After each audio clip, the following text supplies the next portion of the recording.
And their legacy lives on in each and every one of us, the proud people of the Cordilleras and of the Philippines. 80 years later, we in the Armed Forces of the Philippines continue to carry that torch. The challenges we face today may be different.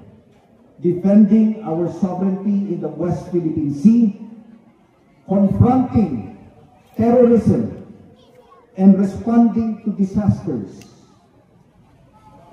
They may be different from the challenges that our ancestors faced before, but the duty remains the same.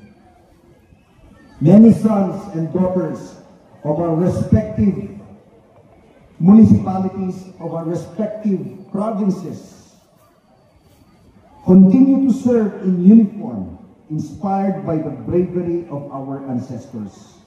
They too are the guardians of freedom in our time.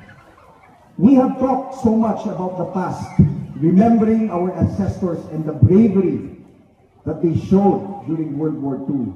But ladies and gentlemen, let me talk about the future. If during the war in World War II, we saw ourselves, the Filipinos, together with the American forces on one end of the war spectrum and the Japanese on the other end of the spectrum. Today, ladies and gentlemen, we find ourselves in the same side of the spectrum.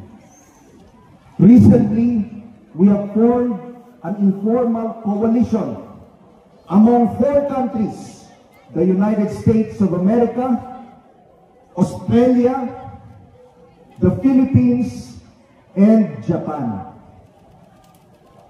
So, hindi na po natin kaaway ang Japan ngayong araw na ito. Bagkus, sila po ay mga kaalyado natin. Today, Japan is our partner. And one nation we can consider our ally. We have just signed the Reciprocal Access Agreement with Japan, RAA. It has been ratified by our Congress, and recently it has been ratified by their Diet, or by their Congress as well. What does that mean? With the signing and ratification of the Reciprocal Access Agreement,